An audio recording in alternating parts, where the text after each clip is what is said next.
And I really want to include Europe, and I really want to include Africa as an African Union. And I want that to happen. But you'll notice on the list, Europe doesn't show up right now. And this is because there is no European foreign policy. Okay.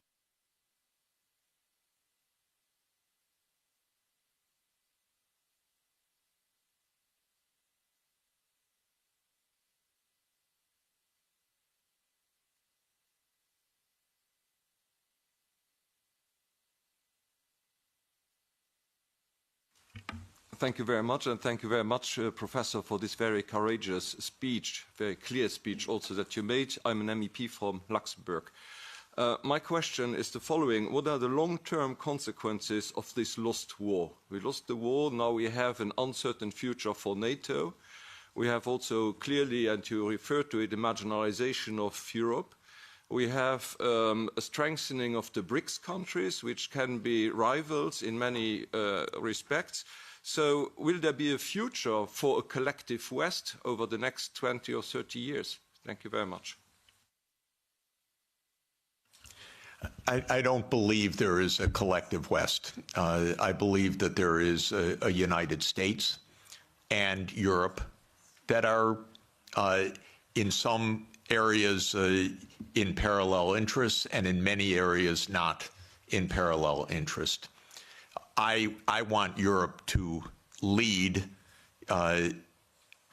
sustainable development, climate transformation, global decency. I believe if the world looked more like Europe, it'd be a happier, more peaceful, safer world.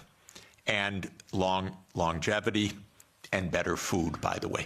But just saying, in any event, Europe has a vocation that is rather different from the American tradition and, frankly, from the Anglo-Saxon tradition, because it's been 200 years of Anglo-Saxon hegemony or aspirational hegemony. The British still believe they run the world. It's amazing what nostalgia means. They don't even stop. It's almost like a Monty Python skit, actually. But in any event, where was I? I'm thinking of Monty Python when the knight gets all his limbs cut off and says, "Everything's fine, I'm victorious." That's Britain, unfortunately, and so it's really terrible. So no, I don't believe in the collective West. I don't believe in the global South. I don't believe in all these geographies don't even make sense, because I'm actually, I look at maps a lot, and the global South is mostly in the north, and the West is not even west, and so I don't even understand what this is about. I do believe that we could be in a true age of abundance if we got our heads on straight. We're in the biggest technological advance in human history. It's truly amazing what can be done right now. I marvel at the fact that somebody who knows no chemistry won the Nobel Peace Prize for chemistry because he's very good at deep neural networks, a genius, Demis Hassabis. They figured out protein folding that generations of biochemists spent their whole lives on. And now DeepMind figured out how to do it, by the thousands of proteins. We have friends that spent their entire life on one protein, brilliant friends. And now what we can do. So if actually, and same with renewable energy, as everybody knows, the price has come down by more than 2 orders of magnitude, the costs.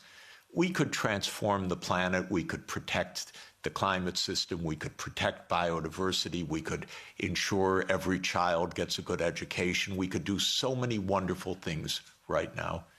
And so what do we need to do that? In my view, we need peace, most importantly. And my basic point is there are no deep reasons for conflict anywhere.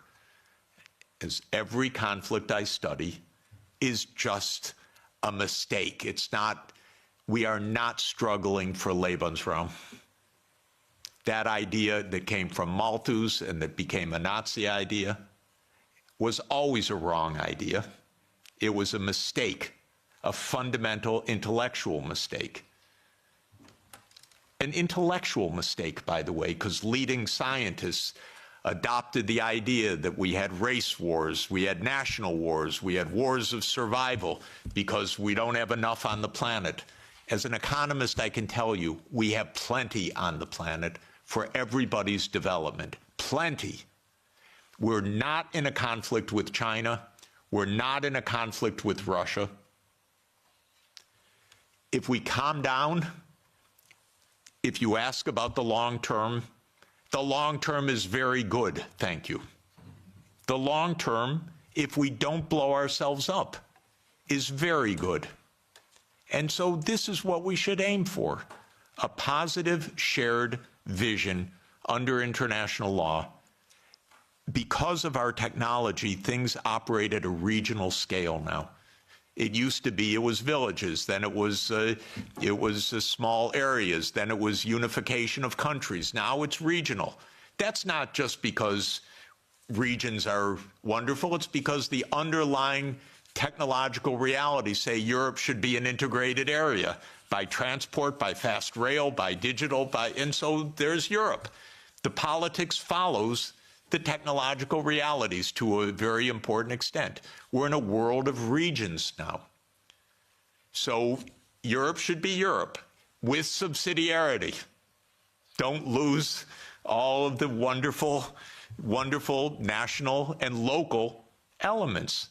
But Europe should be Europe. So the good side is I want Europe to have diplomacy, for example, with ASEAN. I spend a lot of time with the ASEAN countries.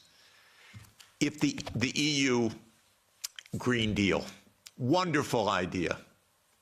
I said many years ago, okay, to the ASEAN leaders, make an ASEAN Green Deal, and then talk with the Europeans so that you have this wonderful relationship, trade, investment, technology. So last year they announced an ASEAN Green Deal. What did Europe do about it? Nothing. It said, sorry, we're in the Ukraine war, thank you. No interest. So this is my point.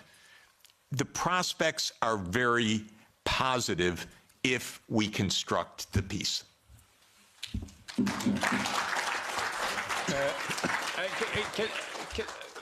Because we have to go, I get all the time messages that I should leave the room. Can you Short. So something very short? Yeah. It's quite short. Sorry. Yeah. Thank you a lot for the lecture. I wanted to ask, do you think way out of the conflict is some sort of style of Finlandization? And then also, do you think is that the way you would have liked to see, for example, Finland and Sweden's NATO process that do you think that a way out of the conflict is some kind of style of Finlandization? And then, is that what you would have? Is that what you would have liked to see, Sweden and Finland's foreign policy as an example? Is that instead of them becoming members of NATO, is that the way that you would have liked to see these countries handle their foreign policy? And do you think that these countries that border Russia should just kind of succumb to their fate that, okay, we can't provoke Russia, this is the way we have to live? And then, very good. Excellent question. And let me just report one part about Finlandization. Finlandization landed Finland #1 in the World Happiness Report year after year. Rich, successful, happy, and secure. That's pre-NATO. So Finlandization was a wonderful thing. #1 in the world. When Sweden and Finland and Austria were neutral. Bravo, smart. When Ukraine was neutral, smart. If you have two superpowers, keep them apart a little bit. You don't have to be right with your nose up against each other. especially if one of them, the U.S., is pushing its nose into the other one. And so Finlandization, to my mind, has a very positive connotation. So does Austrianization. Austria, in 1955, signed its neutrality. The Soviet army left. And Austria is a wonderful place, by the way. Absolutely wonderful. And so this is basic how to avoid conflict. If the United States had any sense at all, it would have left these countries as a neutral space in between the U.S. military and Russia. But that's where the U.S. lost it. Okay. Thank you very much. Let me... I just want to end with an appeal. I think we both agree that we will have the war will end within a month or two. That means the fighting will end. It doesn't mean that we will have peace in Europe. The peace in Europe, that has to be done by us, by Europeans, not by a president from the United States. We have to create this peace, and that is Europe, which includes, of course, Belarus, Russia, and all these other countries. So we have to do something. And we are here, a parliament. As parliamentarians, we represent people. We are the only legitimate, democratically legitimate institution in the European Union. Maybe we should have become all a little bit more proactive in trying to move this peace process forwards across party lines. I think, I don't know how many parties here really are, but that we can talk to each other without saying, you're from this party, you're from this party. I think we really have to concentrate. If here we could not take more initiative from the parliament vis-à-vis the commission and saying, we are presenting the people, not you. We are presenting the people. And these people in Europe want peace, and that's what we should go. So maybe this is the beginning of one. We will make every month, I will organize with my colleagues the same thing here about different topics, which were all around it. And we hope that this one we get a discussion that is different what we have in the plenum, where we basically don't have a discussion, but that we have a discussion and also across the party, and invite also people from other political parties. We don't bite anybody. Let's discuss it. In the end, we all want the same peace for the next generation. And I have plenty of children and grandchildren, you too, and that's what we need. Okay, thank you very much, Professor Sachs.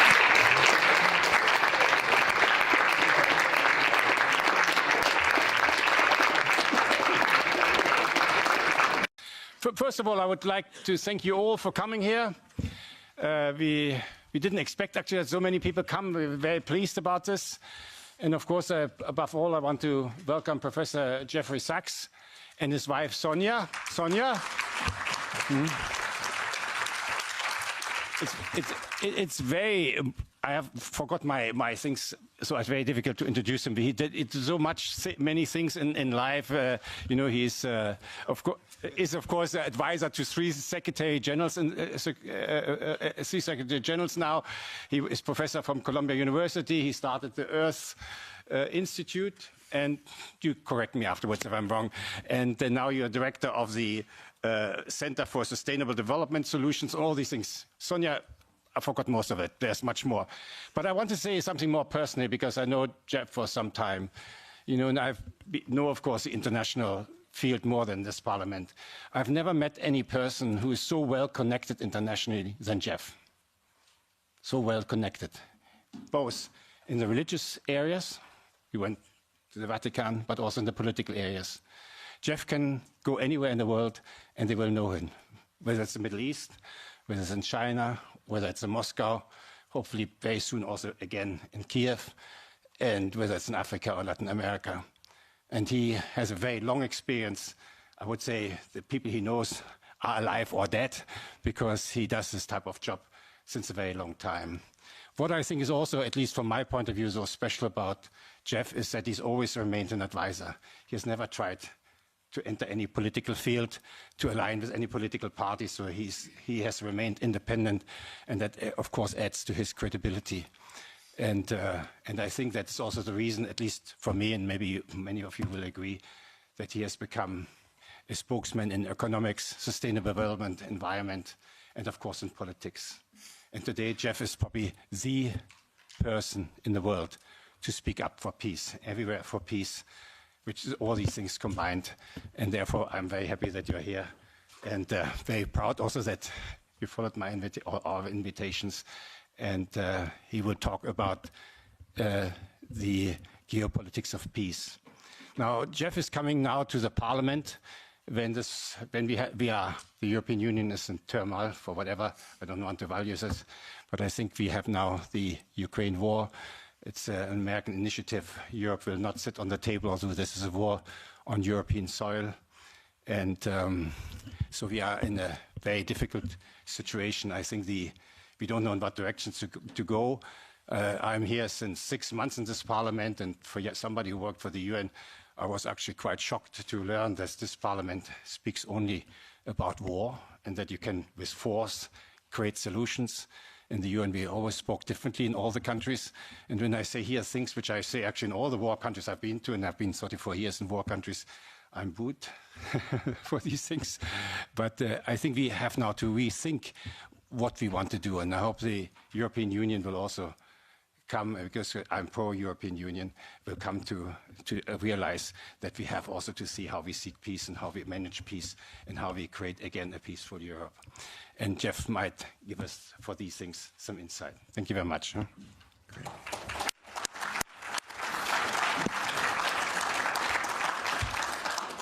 Michael, thank you so much, and thanks to all of you for the chance to be together and to think together.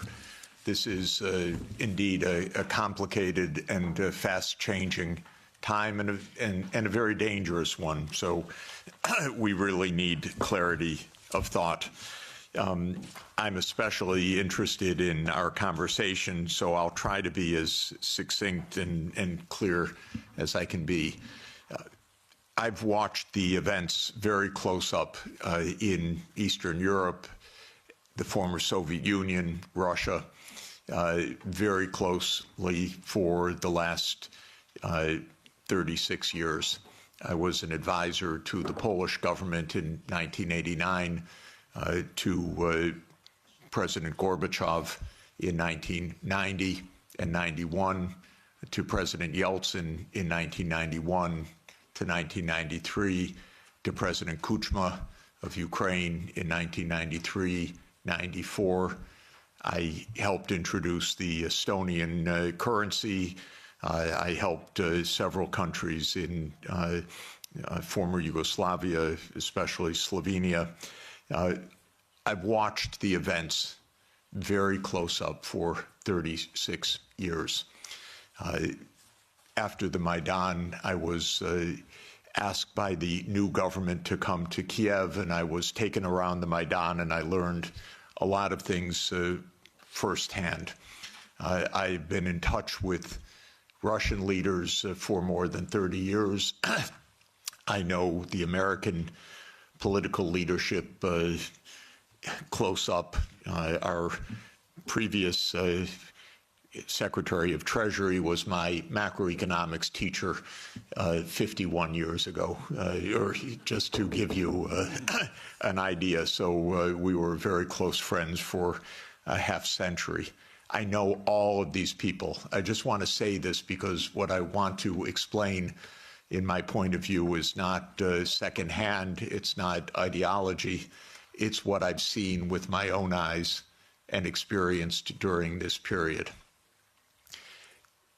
In my understanding of the events that have befallen Europe in many contexts, and I'll include not only the Ukraine crisis, but Serbia, 1999, the wars in the Middle East, including Iraq, Syria, the wars in Africa, including Sudan, Somalia, Libya.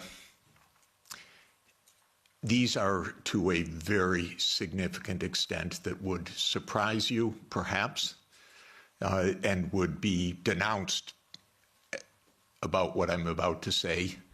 These are wars that the United States led and caused. And this has been true for more than 40 years now. What happened more than 30 years, I should say, to be more precise. The United States came to the view, especially in 1990, 91, and then with the end of the Soviet Union, that the U.S. now ran the world, and that the U.S. did not have to heed anybody's views, red lines, concerns, security viewpoints, or any international obligations, or any UN framework. I'm sorry to put it so plainly, but I do want you to understand. I tried very hard in 1991 to get help for Gorbachev, who I think was the greatest statesman of our modern time. I recently read the archived memo of the National Security Council discussion of my proposal, how they completely dismissed it and laughed it off the table when I said that the United States should help the Soviet Union in financial stabilization and in making its reforms. And the memo documents, including some of my former colleagues at Harvard in particular, saying we will do the minimum that we will do to prevent disaster, but the minimum. It's not our job to help. Quite the contrary, it's not our interest to help. When the Soviet Union ended in 1991, the view became even more exaggerated. And I can name chapter and verse, but the view was we run the show. Cheney, Wolfowitz, and many other names that you will have come to know literally believed this is now a U.S. world, and we will do as we want. We will clean up from the former Soviet Union. We will take out any remaining allies. Countries like Iraq, Syria, and so forth will go. And we've been experiencing this foreign policy for now essentially 33 years. Europe has paid a heavy price for this because Europe has not had any foreign policy during this period that I can figure out. No voice, no unity, no clarity, no European interests, only American loyalty. There were moments where there were disagreements, and very, I think, wonderful disagreements, especially in the last time of significance was 2003 in the Iraq War, when France and Germany said we don't support the United States going around the UN Security Council for this war. That war, by the way, was directly concocted by Netanyahu and his colleagues in the U.S. Pentagon. I'm not saying that it was a link or mutuality. I'm saying it was a direct war. That was a war carried out for Israel. It was a war that Paul Wolfowitz and Douglas Feith coordinated with Netanyahu. And that was the last time that Europe had a voice. And I spoke with European leaders then, and they were very clear, and it was quite wonderful. Europe lost its voice entirely after that, but especially in 2008. Now, what happened after 1991 to get to 2008 is that the United States decided that unipolarity meant that NATO would enlarge somewhere from Brussels to Vladivostok, step by step. There would be no end to eastward enlargement of NATO. This would be the U.S. unipolar world. If you played the game of Risk as a child, like I did, this is the U.S. idea, to have the peace on every part of the board. Any place without a U.S. military base is an enemy, basically. Neutrality is a dirty word in the U.S. political lexicon. Perhaps the dirtiest word. At least if you're an enemy, we know you're an enemy. If you are neutral, you're subversive. Because then you're really against us, because you're not telling us. You're pretending to be neutral. So this was the mindset, and the decision was taken formally in 1994, when President Clinton signed off on NATO enlargement to the east. You will recall that in February 7th, 1991, Hans-Dietrich Genscher and James Baker III spoke with Gorbachev. Genscher gave a press conference afterwards where he explained, NATO will not move eastward. We will not take advantage of the dissolution of the Warsaw Pact. And understand that was in a juridical context, not a casual context. This was the end of World War II being negotiated for German reunification. And an agreement was made that NATO will not move 1 inch eastward. And it was explicit, and it is in countless documents, and just look up National Security Archive of George Washington University, and you can get dozens of documents. It's a website called What Gorbachev Heard About NATO. Take a look, because everything you're told by the US is a lie about this. But the archives are perfectly clear. So the decision was taken in 1994 to expand NATO all the way to Ukraine. This is a project. This is not one administration or another. This is a US government project that started more than 30 years ago.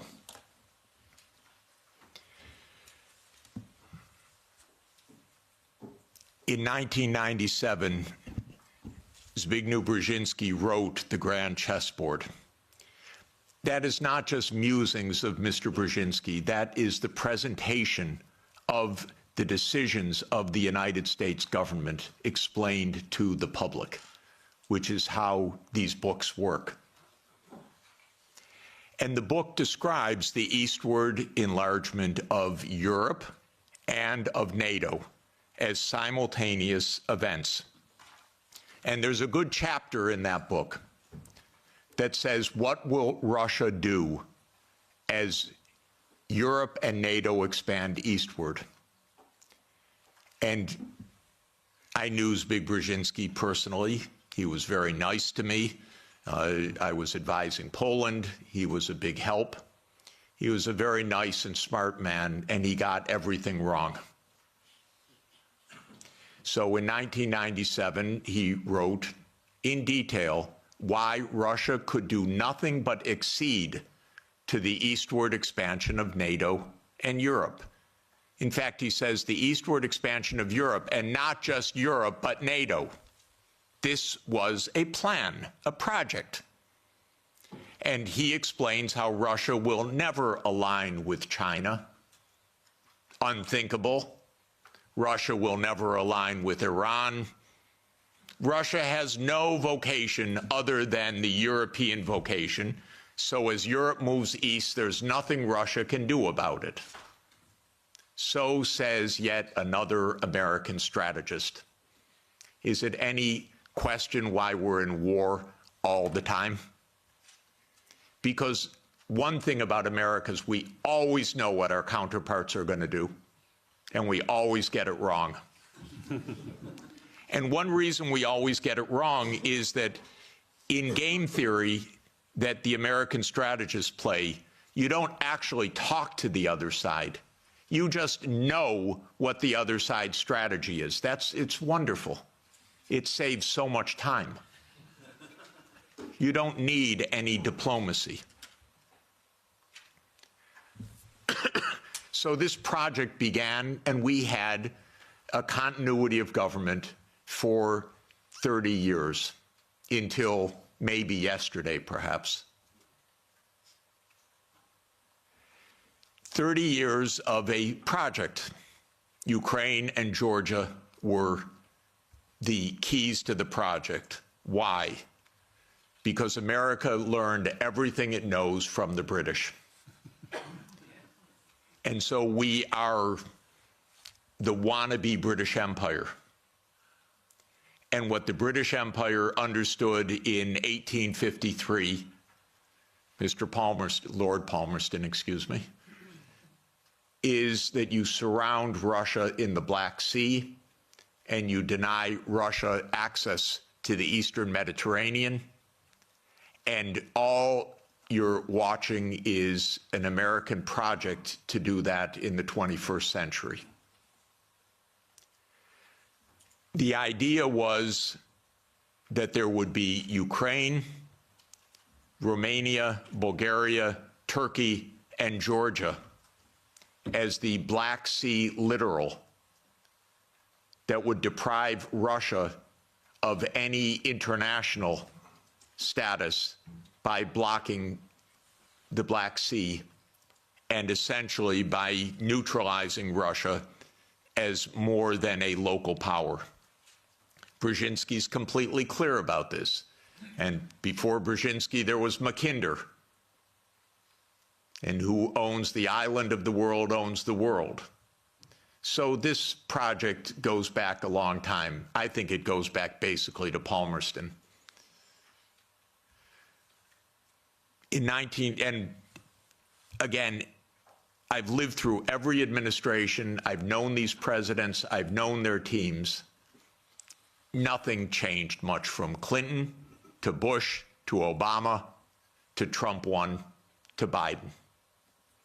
Maybe they got worse step by step. Biden was the worst in my view. Maybe also because he was not compos mentis for the last couple of years. And I say that seriously, not as a snarky remark. The American political system is a system of image. It's a system of media manipulation every day. It is a PR system. And so you could have a president that basically doesn't function and have that in power for 2 years and actually have that president run for re-election. And one damn thing is he had to stand on a stage for 90 minutes by himself. And that was the end of it. Had it not been that mistake, he would have gone on to have his candidacy, whether he was sleeping after 4 p.m. in the afternoon or not. So this is actually the reality. Everybody goes along with it. It's impolite to say anything that I'm saying because we don't speak the truth about almost anything in this world right now. So this project went on from the 1990s, bombing Belgrade 78 straight days in 1999 was part of this project. Splitting apart the country when borders are sacrosanct, aren't they indeed, except for Kosovo. That's fine, because borders are sacrosanct except when America changes them. Sudan was another related project. The South Sudan rebellion.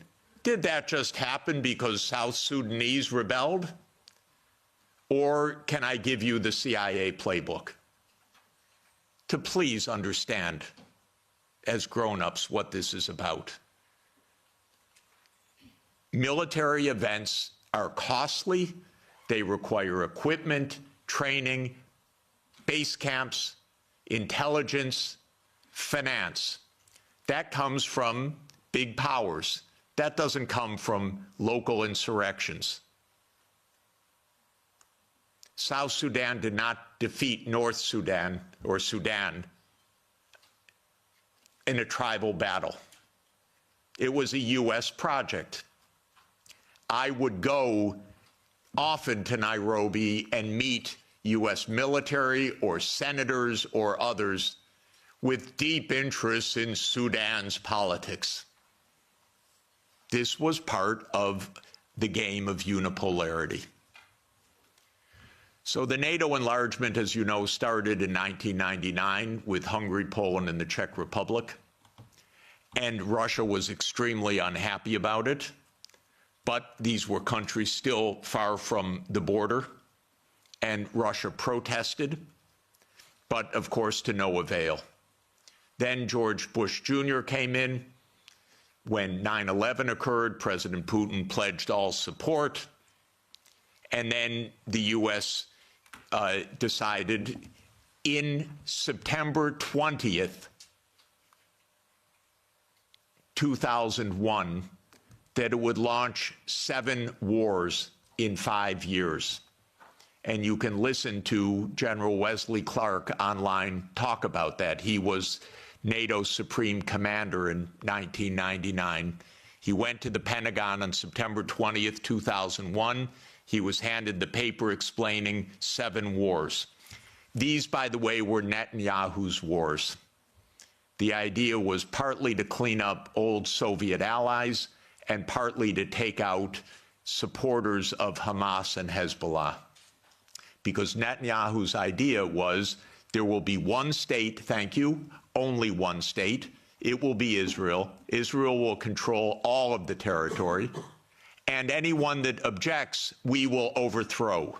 Not we exactly, our friend, the United States. That's U.S. policy until this morning. We don't know whether it will change. Now, the only wrinkle is that maybe the U.S. will own Gaza instead of Israel owning Gaza. But the idea has been around at least for 25 years.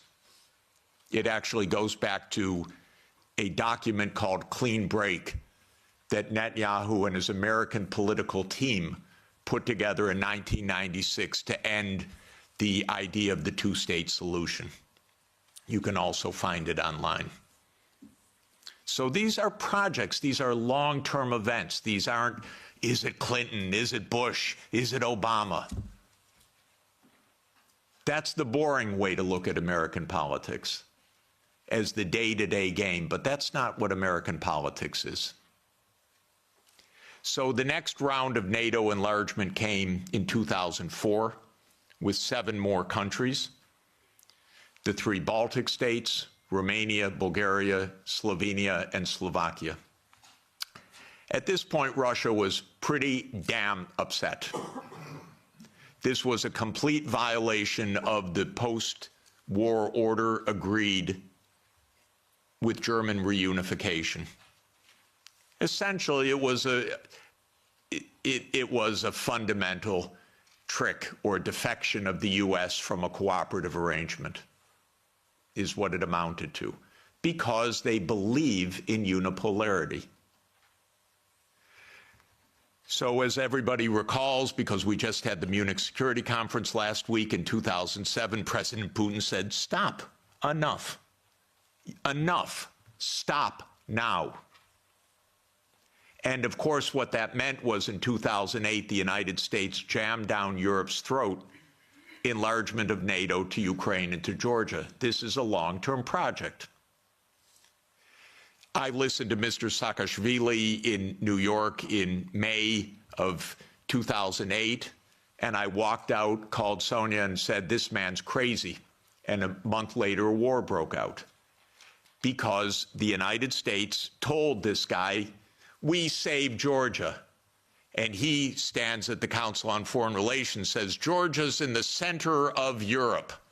Well, it ain't, ladies and gentlemen. It's not in the center of Europe. And the most recent events are not helpful for Georgia, for its safety, and your MPs going there, or MEPs going there, and European politicians. That gets Georgia destroyed. That doesn't save Georgia. That gets Georgia destroyed. Completely destroyed. In 2008, as everybody knows, our former CIA director, William Burns, sent a long message back to Condoleezza Rice. Niet means niet, about expansion. This we know from Julian Assange, because believe me, not one word is told to the American people about anything, or to you, or by any of your newspapers these days. So we have Julian Assange to thank, but we can read the memo in detail. As you know, Viktor Yanukovych was elected in 2010 on the platform of neutrality. Russia had no territorial interests or designs in Ukraine at all.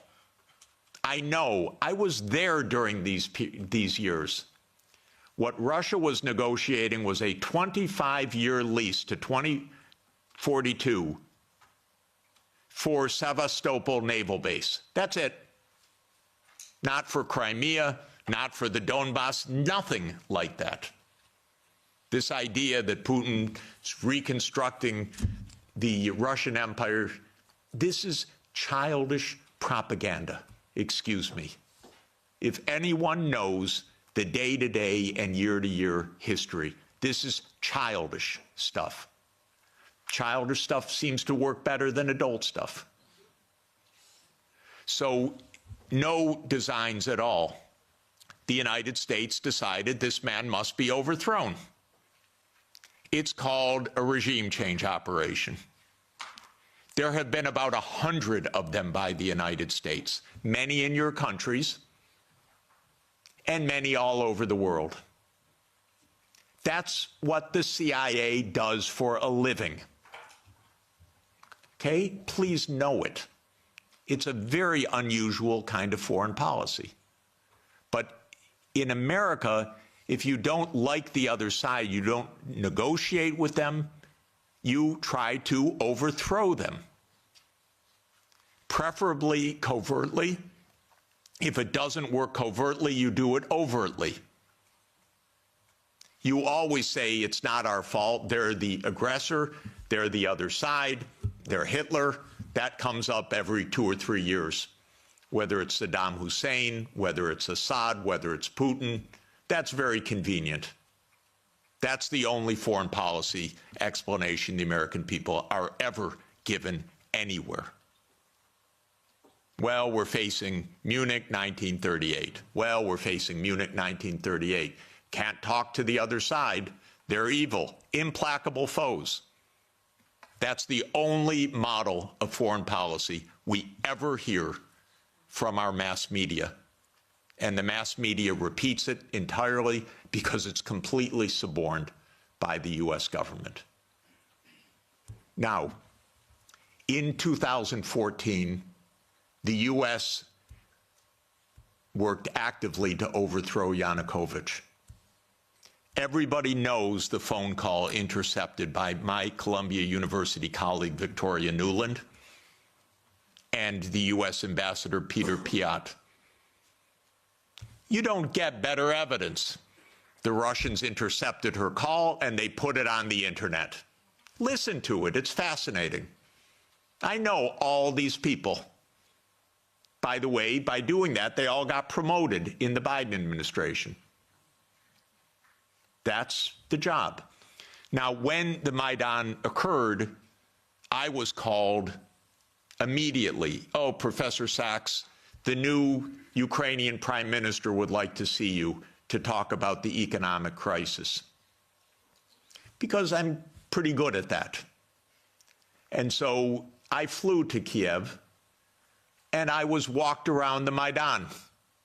And I was told how the U.S. paid the money for all the people around the Maidan. Spontaneous, revolution of dignity. Ladies and gentlemen, please, where do all these media outlets come from? Where does all this organization come from? Where do all these buses come from? Where do all these people called in come from? Are you kidding? This is organized effort. And it's not a secret, except to citizens of Europe and the United States. Everyone else understands it quite clearly. Then came Minsk, and especially Minsk II, which, by the way, was modeled on South Tyrolean autonomy. And the Belgians could have related to Minsk II very well. It said there should be autonomy for the Russian-speaking regions in the east of Ukraine. It was supported unanimously by the UN Security Council. The United States and Ukraine decided it was not to be enforced. Germany and France, which were the guarantors of the Normandy process, let it go. And it was absolutely another direct American unipolar action, with Europe, as usual, playing completely useless subsidiary role, even though it was a guarantor of the agreement. Trump won, raised the armaments. There were many thousands of deaths in the shelling by Ukraine in the Donbass. There was no Minsk II agreement. And then Biden came into office.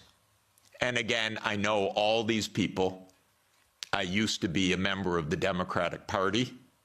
I now am strictly sworn to be a member of no party, because both are the same anyway, and because this is, the Democrats became complete warmongers over time, and there was not one voice about peace, just like most of your parliamentarians, the same way. So at the end of 1991, Putin put on the table a last effort in two security agreement drafts, one with Europe and one with the United States. The U.S. put on the table December 15th, 2021. I had an hour call with Jake Sullivan in the White House, begging, Jake, avoid the war. You can avoid the war. All you have to do is say NATO will not enlarge to Ukraine. And he said to me, oh, NATO's not going to enlarge to Ukraine. Don't worry about it. I said, Jake, say it publicly. No, no, no, we can't say it publicly. Say, Jake, you're going to have a war over something that isn't even going to happen? He said, don't worry, Jeff, there will be no war. These are not very bright people. I'm telling you, if I can give you my honest view, they're not very bright people. And I've dealt with them for more than 40 years. They talk to themselves. They don't talk to anybody else. They play game theory. In non-cooperative game theory, you don't talk to the other side. You just make your strategy. This is the essence of game theory. It's not negotiation theory. It's not peacemaking theory. It is unilateral, non-cooperative theory, if you know formal game theory. That's what they play. It started at the Rand Corporation. That's what they still play. In 2019, there's a paper by Rand, How Do We Extend Russia? Do you know they wrote a paper, which Biden followed, How Do We Annoy Russia? That's literally the strategy. How do we annoy Russia?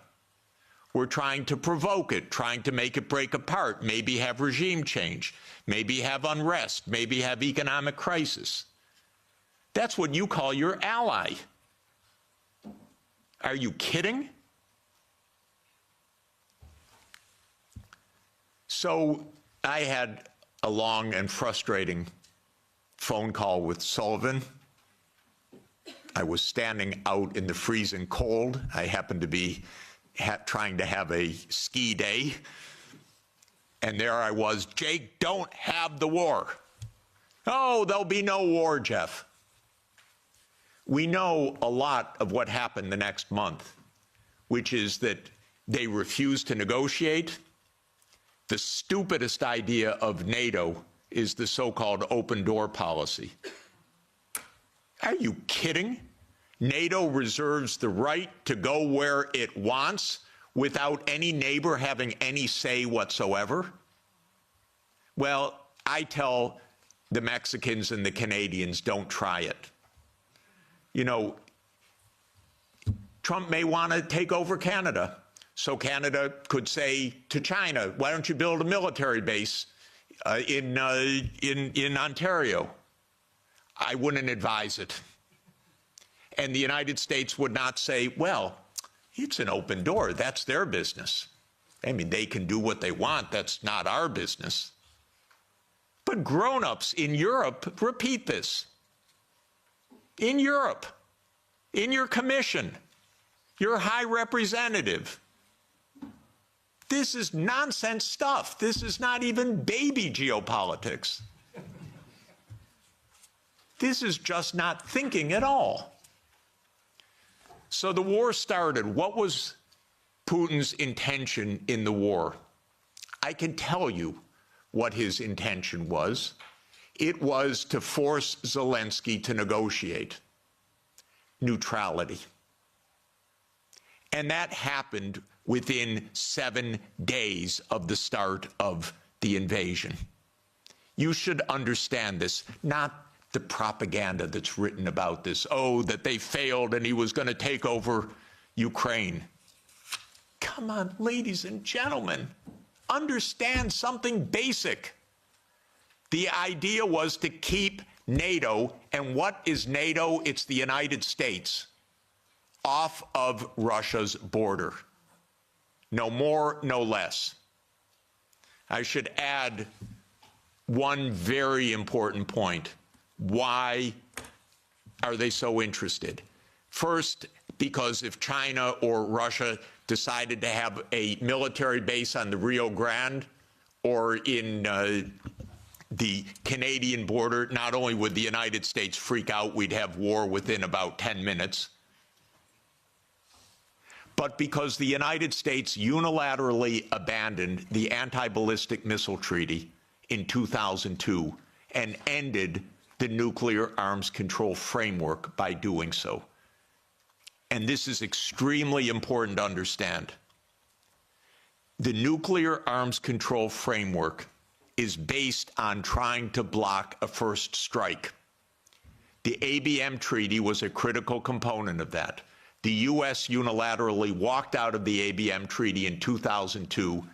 It blew a Russian gasket. So everything I've been describing is in the context of the destruction of the nuclear framework as well.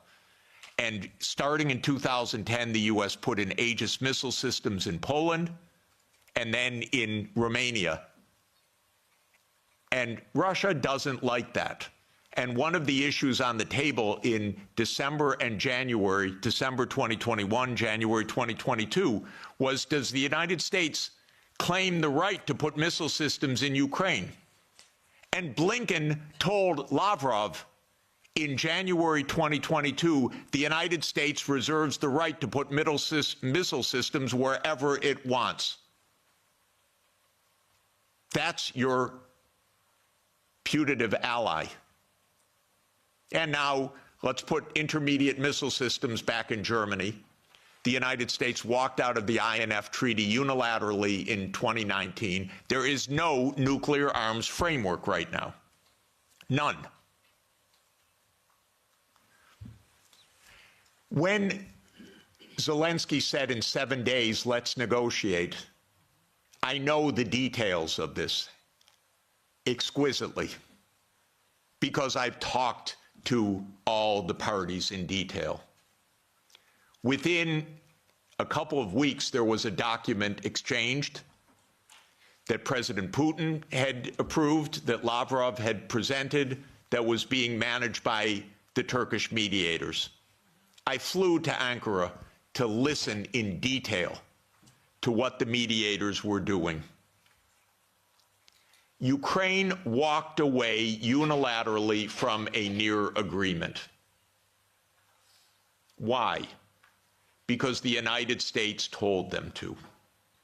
Because the UK added icing to the cake by having Bojo go in early April to Ukraine and explain. And he has recently, and if your security is in the hands of Boris Johnson, God help us all. Keith Starmer turns out to be even worse. It's unimaginable, but it is true. Boris Johnson has explained, and you can look it up on the website, that what's at stake here is Western hegemony. Not Ukraine, Western hegemony. Michael and I met at the Vatican with a group in the spring of 2022, where we wrote a document explaining nothing good can come out of this war for Ukraine. Negotiate now, because anything that takes time will mean massive amounts of deaths, risk of nuclear escalation, and likely loss of the war. I want to change one word from what we wrote then. Nothing was wrong in that document. And since that document, since the U.S. talked the negotiators away from the table, about 1 million Ukrainians have died or been severely wounded. And the American senators, who are as nasty and cynical and corrupt as imaginable, say this is wonderful expenditure of our money because no Americans are dying. It's the pure proxy war. One of our senators nearby me, Blumenthal, says this out loud. Mitt Romney says this out loud. It's best money America can spend. No Americans are dying. It's unreal. Now, just to bring us up to yesterday, this failed. This project failed. The idea of the project was that Russia would fold its hand. The idea all along was Russia can't resist, as Zbigniew Brzezinski explained in 1997. The Americans thought, we have the upper hand.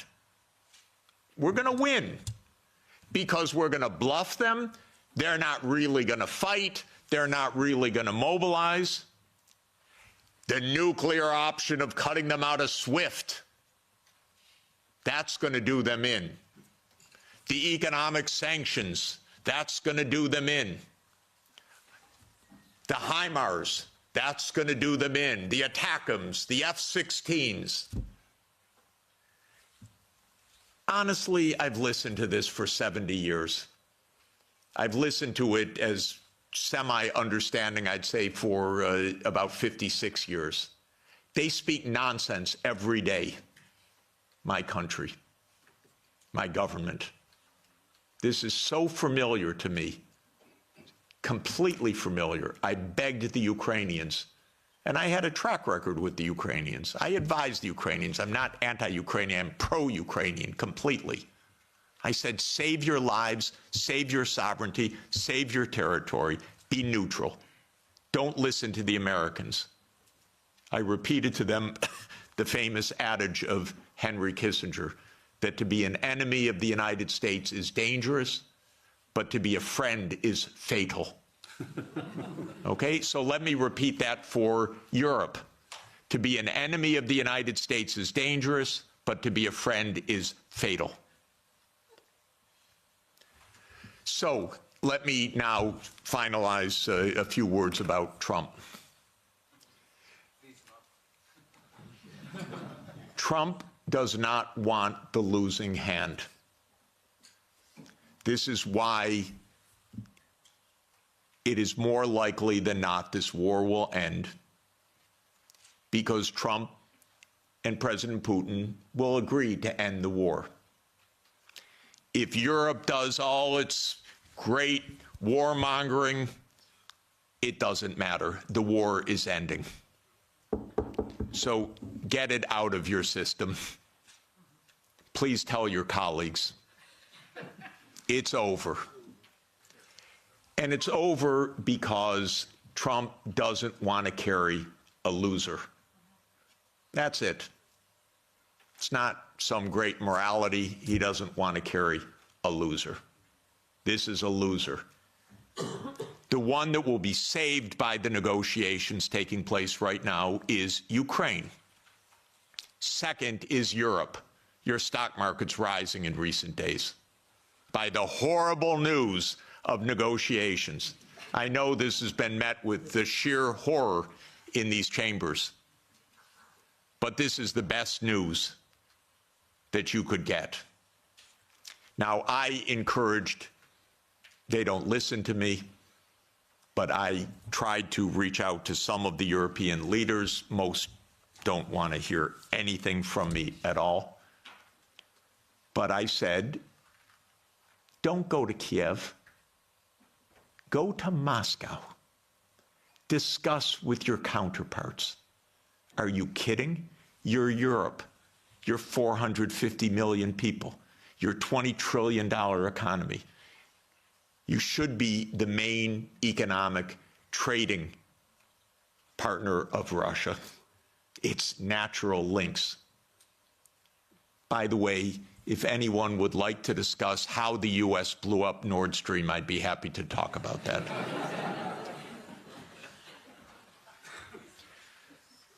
So the Trump administration is imperialist at heart. It is great powers dominate the world. It is we will do what we want when we can. We will be better than a senescent Biden, and we'll cut our losses where we have to. There are several war zones in the world, the Middle East being another. We don't know what will happen with that. Again, if Europe had a proper policy, you could stop that war. I'll explain how. But war with China is also a possibility.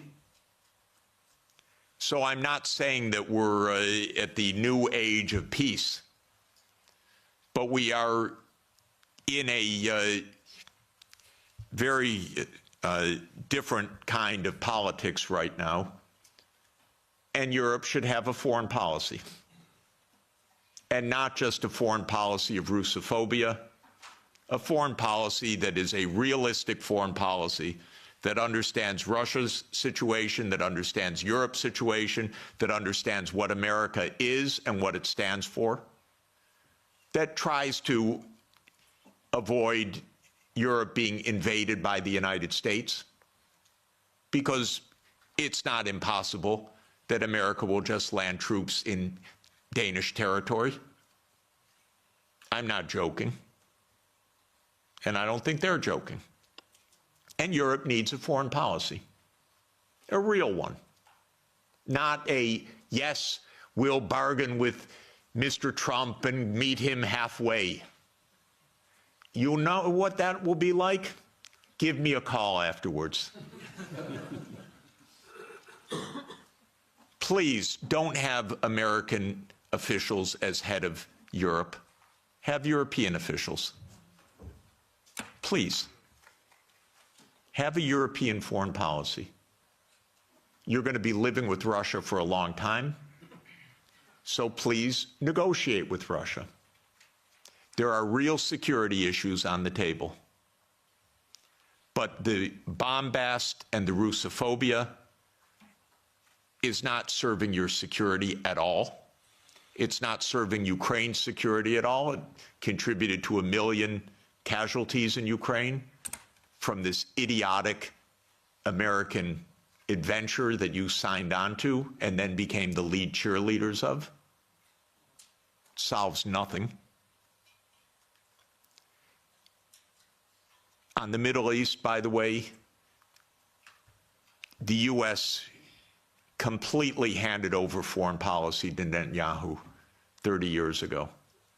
The Israel lobby dominates American politics. Just have no doubt about it. I could explain for hours how it works. It's very dangerous. I'm hoping that Trump will not destroy his administration and worse, the Palestinian people, because of Netanyahu, who I regard as a war criminal, properly indicted by the ICC, and that needs to be told no more, that there will be a state of Palestine on the borders of the 4th of June, 1967, according to international law as the only way for peace. It's the only way for Europe to have peace on your borders with the Middle East, is the two-state solution. There is only one obstacle to it, by the way, and that is the veto of the United States in the UN Security Council. So if you want to have some influence, tell the United States, drop the veto. You are together with 180 countries in the world. The only ones that oppose a Palestinian state are the United States, Israel, Micronesia, Nauru, Palau, Papua New Guinea, Mr. Malay, and Paraguay. So this is a place where Europe could have a big influence. Europe has gone silent about the JCPOA and Iran. Netanyahu's greatest dream in life is a war between the United States and Iran. He's not given up, and it's not impossible that that would come also. And that's because the U.S. in this regard does not have an independent foreign policy. It is run by Israel. It's tragic. It's amazing, by the way. And it could end. Trump may say that he wants foreign policy back. Maybe. I'm hoping that it's the case. Finally, let me just say with respect to China, China is not an enemy.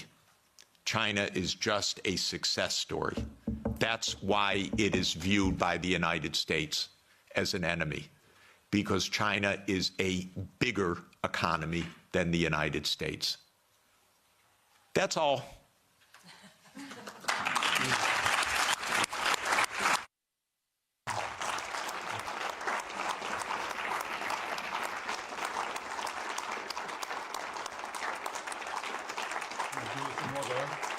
Thanks.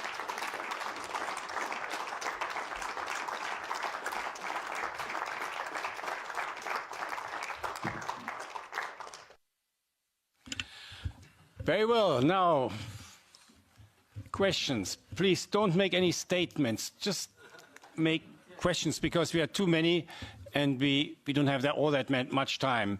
So where do I start? I start with on the left side. I have a preference to the left, as you know. You come on. Yeah, go ahead. Thank you, Jeffrey Sachs. From the Czech Republic, we are glad we have you here. We have a problem. We were cursed by a witch who told the EU, and the EU is mugged. So it won't be improved until 2029. But what we, the Central Europeans, should do in the meantime, especially if the Germans don't happen to vote for Sarah Wagenknecht enough, are we supposed to create some kind of neutrality for the Central Europe, or what would you suggest us to do? So, first of all my grandchildren are Czech, I want you to know. And Sonia is Czech-born and Czech citizen, so we're very proud. I'm the trailing spouse in this, but I'm a Czech wannabe.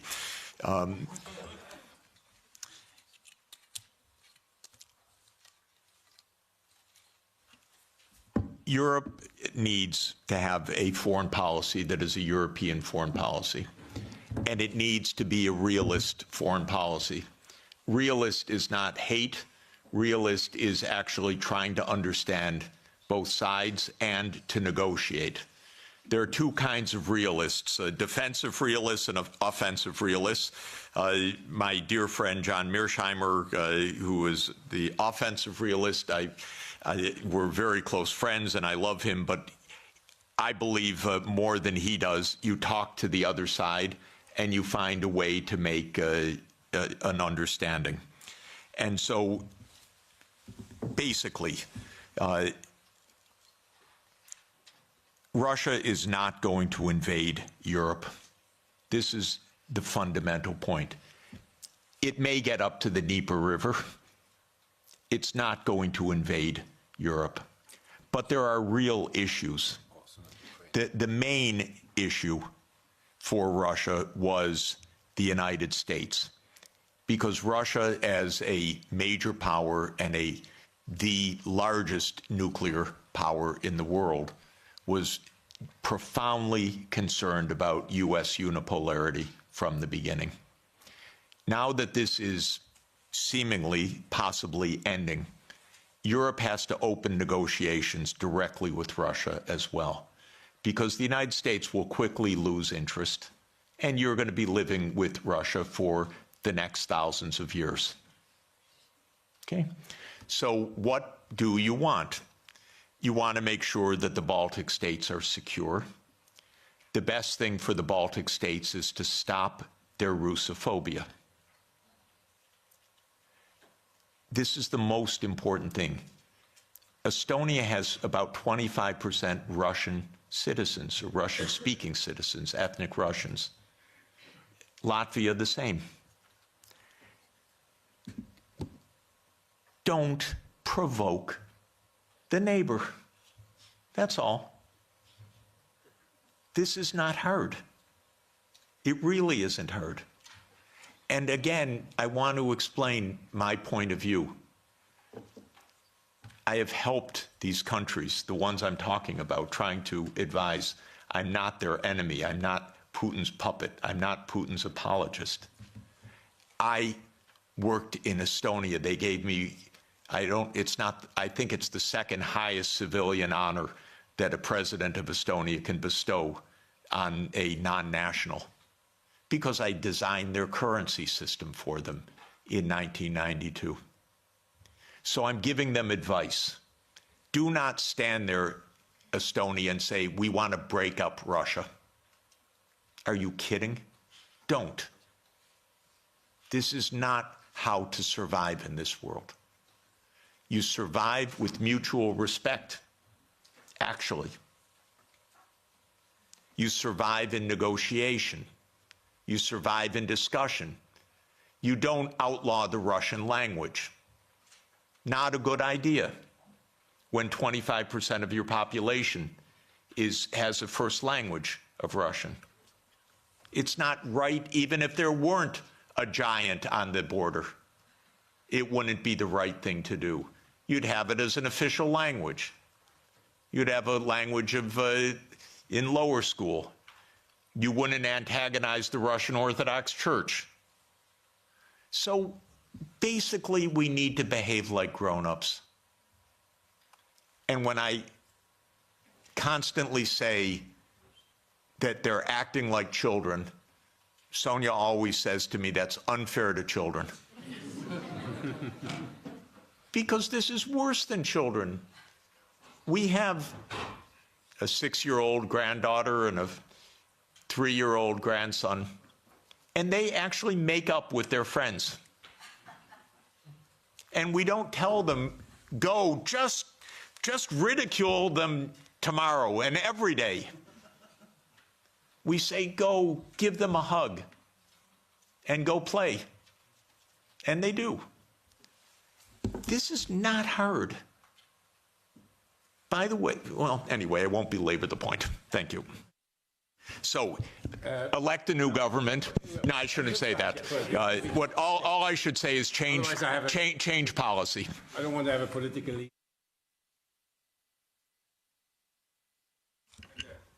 Does that work? Yeah. Hi, my name's Kira. I'm a reporter with the Brussels Times. Thank you for the fascinating talk, Jeffrey. I just wanted to ask you about Trump's statements about wanting NATO members to increase their spending by 5%.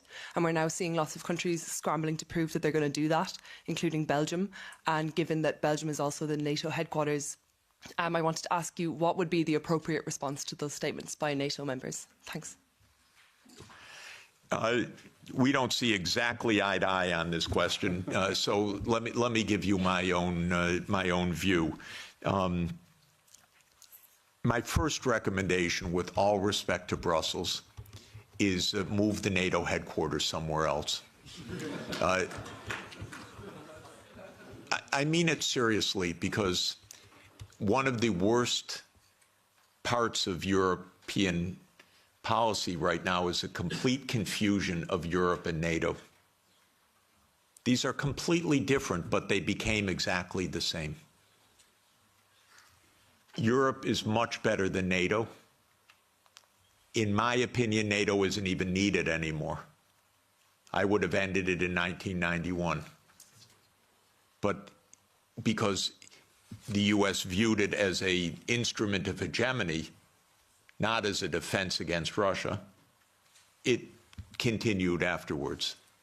But the confusion of NATO and Europe is deadly, because expanding Europe meant expanding NATO, period. And these should have been completely different things. So this is the first point.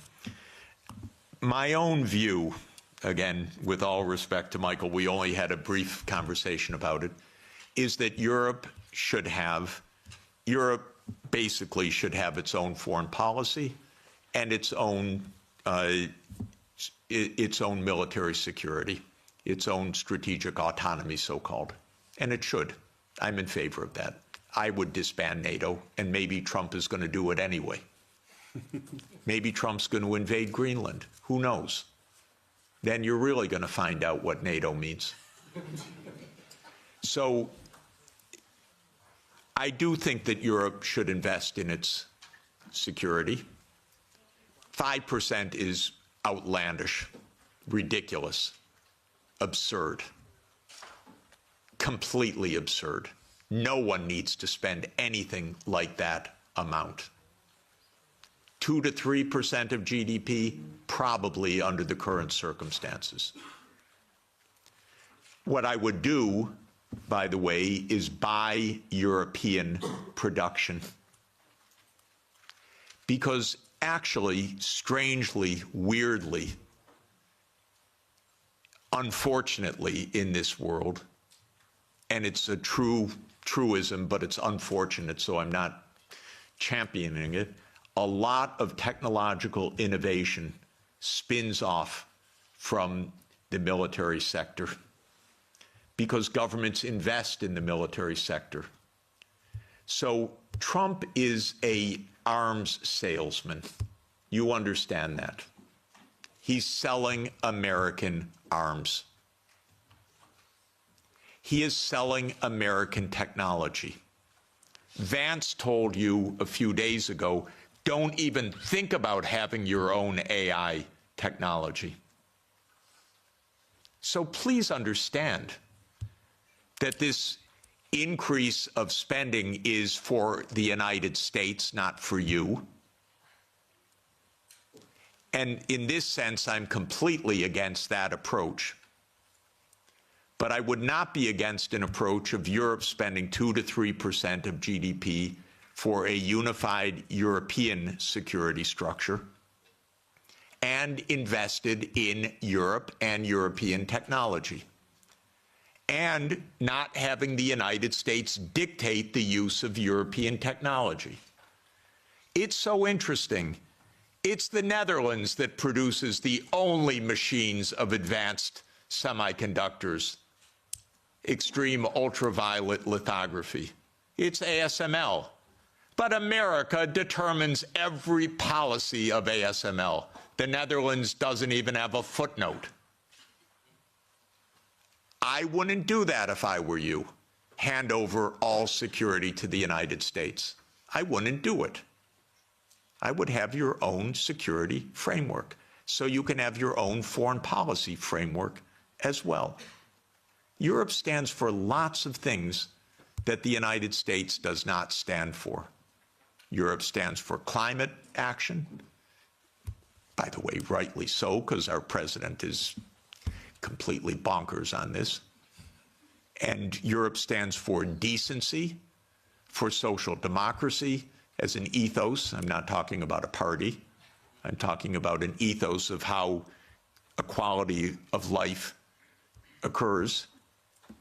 Europe stands for multilateralism. Europe stands for the UN Charter. The US stands for none of those things.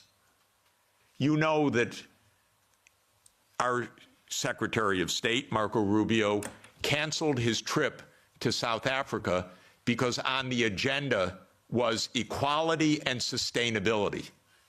And he said, I'm not getting into that. That is an honest reflection of deep Anglo-Saxon libertarianism. Egalitarianism is not a word of the American lexicon. Sustainable development, not at all. You probably know, by the way, that of the 193 UN member states, 191 have had SDG plans presented as voluntary national reviews. 191. 2 have not. Haiti and the United States of America. The Biden administration wasn't even allowed to say sustainable development goals. The Treasury had a policy not to say sustainable development goals. Okay, I mention all of this because you need your own foreign policy. I issue a report, 2 reports each year, one the World Happiness Report, and 18 of the top 20 countries, if I remember correctly, are European. This is the highest quality of life in the whole world. So you need your own policy to protect that quality of life. The United States ranks way down. And the other report, where's my colleague Guillaume? He's somewhere in the room. Here, there he is. Guillaume Lafortune is the lead author of our annual Sustainable Development Report. And almost all of the top 20 countries are European countries because you believe in this stuff. And that's why you're the happiest, except in geopolitics. But quality of life. So you need your own foreign policy, but you won't have it unless you have your own security. You just won't. And so, and by the way, 27 countries cannot each have their own foreign policy. This is a problem. You need a European foreign policy and a European security structure. And by the way, although Michael assures me it's dead, I was the greatest fan of OSCE and believe that OSCE is the proper framework for European security. It could really work.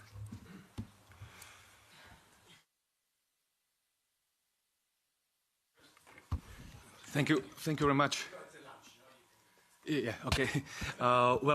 Thank you, Professor. I'm from Slovakia, and my Prime Minister, Robert Fico, was almost shot dead because the opinions you had the similar with him. Yes, we are, as a Slovakia, Slovak government, of the few countries in the European Union, we are talking to Russians. 2 months ago, I was talking with Mr. Medvedev. In 2 weeks, I will be talking in Duma with Mr. Slutsky, who is the chairman of the Russian Foreign Affairs Committee in Moscow. Maybe my question is, what would be your message to Russians in this moment? Because as I heard, they are on the victorious wave. They have no reason not to conquer the Donbass because that's their war aim.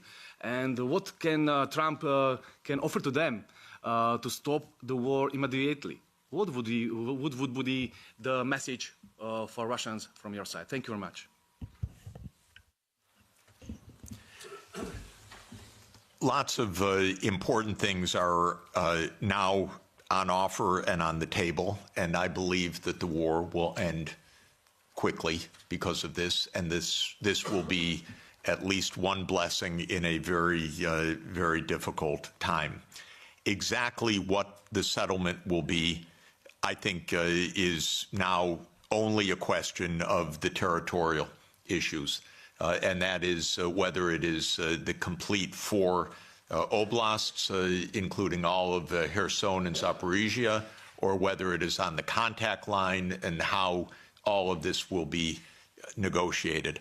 I'm not in the room of the negotiations, so I can't really say more, but the basis will be there will be territorial concessions, there will be neutrality, there will be security guarantees for Ukraine, for all parties.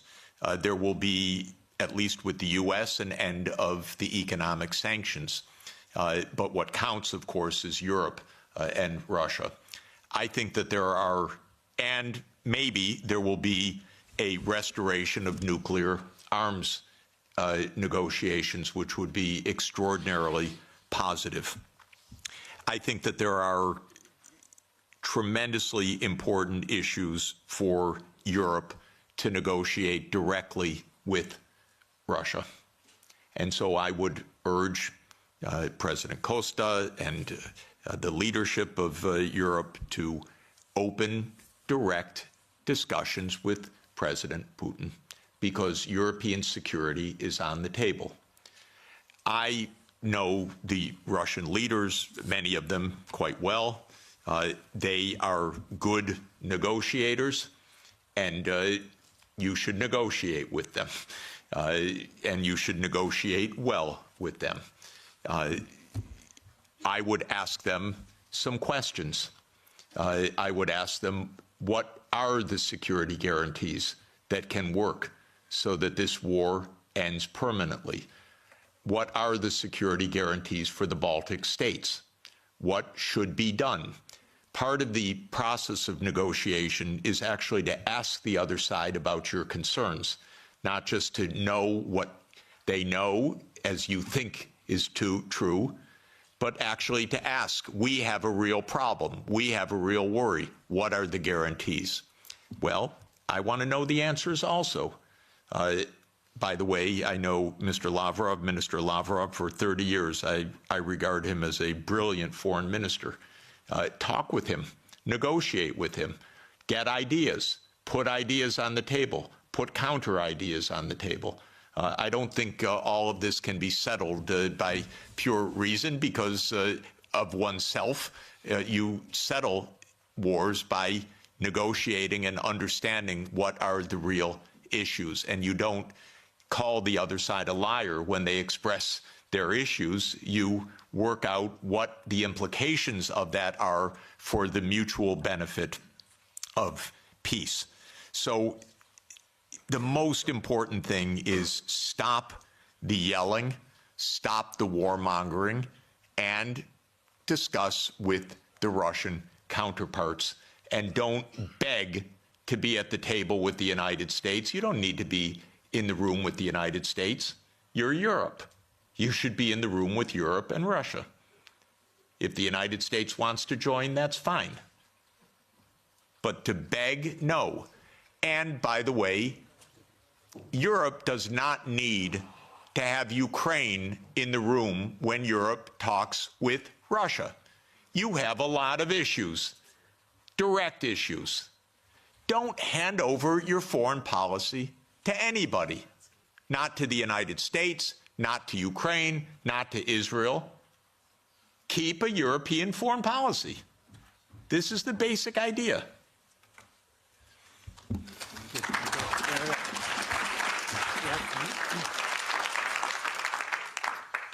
Hans Neuhoff from the Sovereignists political group in this parliament, Alternative for Germany as political party. First of all, let me thank you, Mr. Sachs, for being here and sharing your ideas with us, and be assured that many of your ideas and of your colleague John Mersheimer have well been received by political groups here and have been integrated into our agenda. I widely share your views, yet there's one question regarding the historical account that you gave where I would like to go in some detail. And this concerns the beginning of NATO expansion. You reported from the website What Gorbachev Heard that there are many quotations from Genscher, for example, that NATO will not move 1 inch eastwards. Now, the 2+4 treaty has been signed in September 1990, right, in Moscow. So at that point in time, the Warsaw Pact still existed. And countries like Poland, Hungary, and Czechia were not part of the negotiations for the 2 and 4 treaty. So the Warsaw Pact actually dissolved in July 1991, and the Soviet Union dissolved in December 1991. So nobody who was present in the negotiations could speak for Poland, could speak for Hungary, could speak for Slovakia, that they would not try to become member of NATO once the overall situation has changed.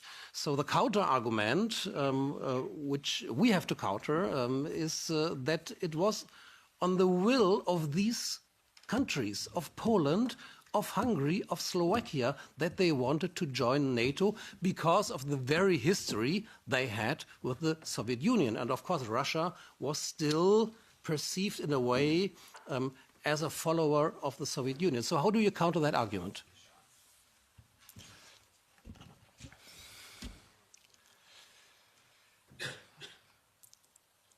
I have no doubt of why Hungary, Poland, Czech Republic, Slovakia wanted to join NATO.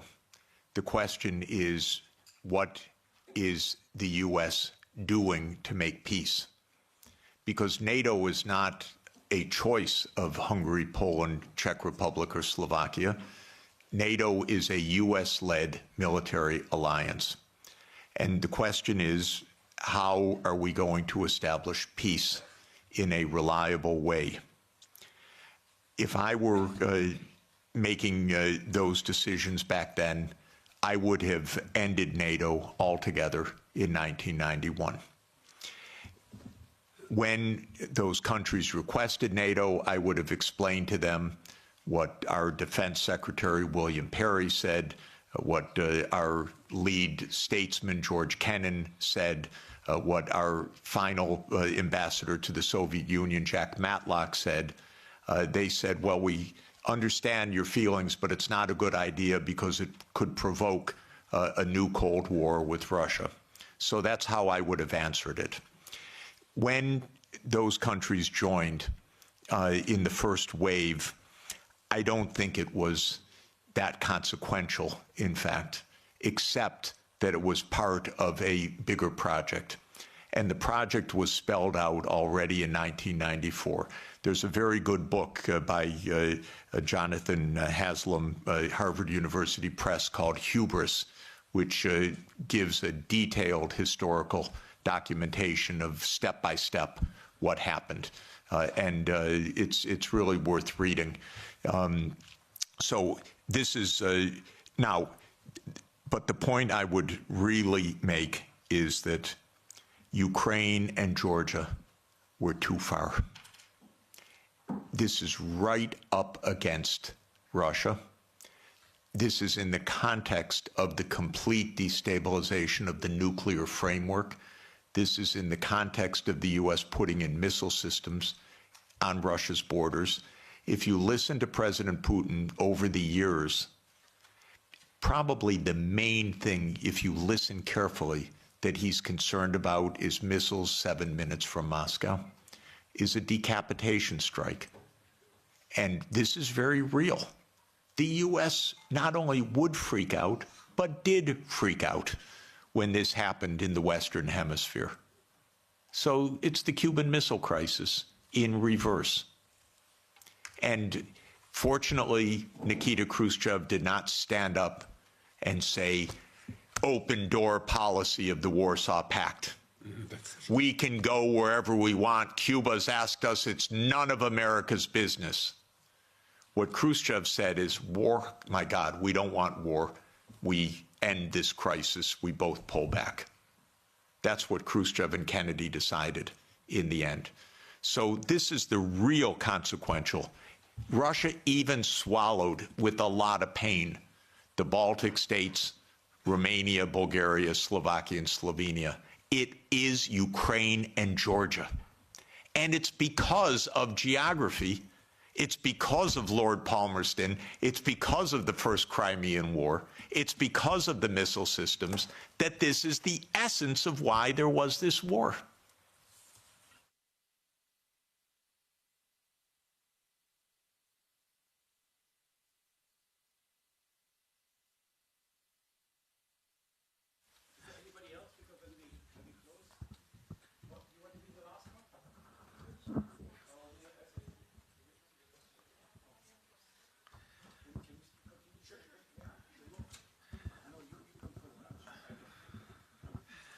Thank you very much, Professor Sachs, for coming. Here. You've mentioned that the European Union needs to formulate its own foreign policy. In the past, the German-Franco alliance was a big driver for those policies. Now with the Ukraine war, arguably that received a crack. Do you think that in the future, when the European Union is going to formulate its new foreign policy, that they are going to be again in the front seat, or should it be other countries or other blocs trying to make that change? Thank you very much. Oh, it's hard. It's hard because, of course, you don't yet have a constitution for Europe which really underpins a European foreign policy. And it can't be by unanimity. There has to be a structure in which Europe can speak as Europe, even with some dissent, but with a European policy. I don't want to oversimplify how to get there exactly, but even with the structures you have, you could do a lot better with negotiating directly. The first rule is your diplomats should be diplomats, not secretaries of war.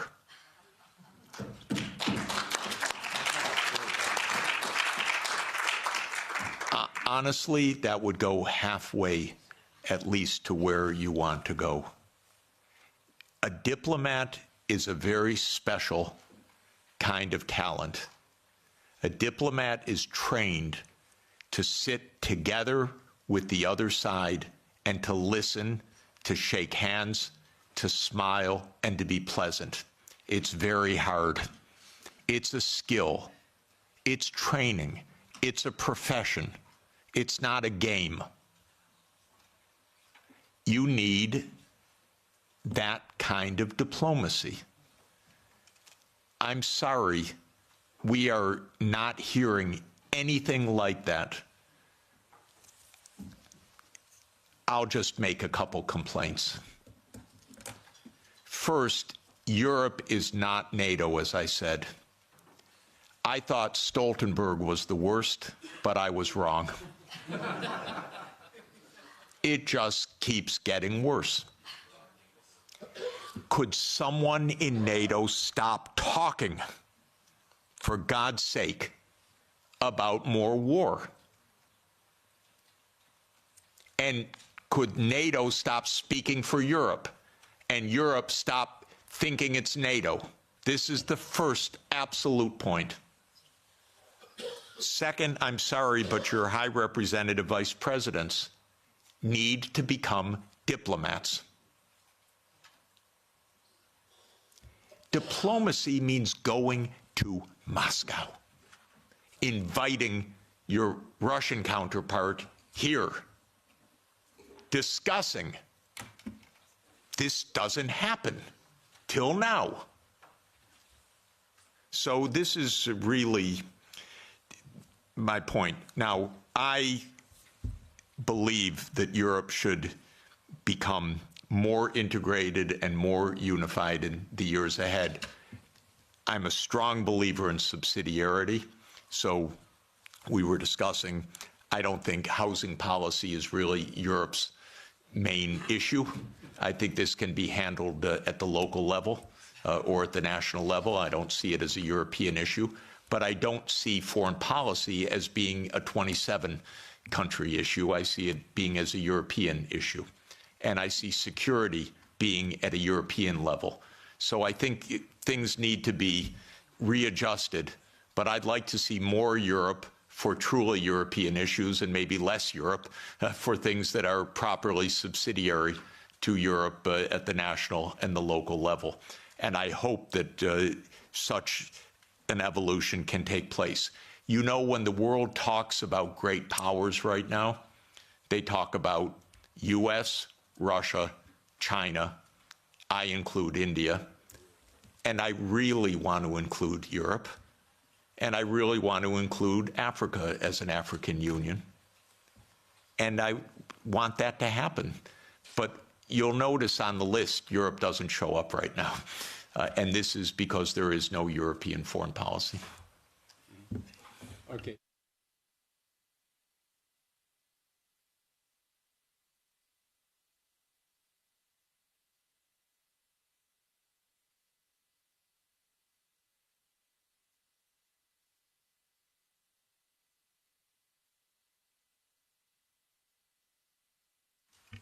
Thank you very much, and thank you very much, Professor, for this very courageous speech, very clear speech also that you made. I'm an MEP from Luxembourg. My question is the following. What are the long-term consequences of this lost war? We lost the war, now we have an uncertain future for NATO. We have also clearly, and you referred to it, the marginalization of Europe. We have a strengthening of the BRICS countries, which can be rivals in many respects. So will there be a future for a collective West over the next 20 or 30 years? Thank you very much. I don't believe there is a collective West. I believe that there is a United States and Europe that are in some areas in parallel interests and in many areas not in parallel interest. I want Europe to lead sustainable development, climate transformation, global decency. I believe if the world looked more like Europe, it'd be a happier, more peaceful, safer world. And longevity and better food, by the way. But just saying, in any event, Europe has a vocation that is rather different from the American tradition and, frankly, from the Anglo-Saxon tradition, because it's been 200 years of Anglo-Saxon hegemony or aspirational hegemony. The British still believe they run the world. It's amazing what nostalgia means. They don't even stop. It's almost like a Monty Python skit, actually. But in any event, where was I? I'm thinking of Monty Python when the knight gets all his limbs cut off and says, "Everything's fine, I'm victorious." That's Britain, unfortunately, and so it's really terrible. So no, I don't believe in the collective West. I don't believe in the global South. I don't believe in all these geographies don't even make sense because I'm actually, I look at maps a lot, and the global South is mostly in the north, and the West is not even west, and so I don't even understand what this is about. I do believe that we could be in a true age of abundance if we got our heads on straight. We're in the biggest technological advance in human history. It's truly amazing what can be done right now. I marvel at the fact that somebody who knows no chemistry won the Nobel Peace Prize for chemistry because he's very good at deep neural networks, a genius, Demis Hassabis. They figured out protein folding that generations of biochemists spent their whole lives on. And now DeepMind figured out how to do it, by the thousands of proteins. We have friends that spent their entire life on one protein, brilliant friends. And now what we can do. So if actually, and same with renewable energy, as everybody knows, the price has come down by more than 2 orders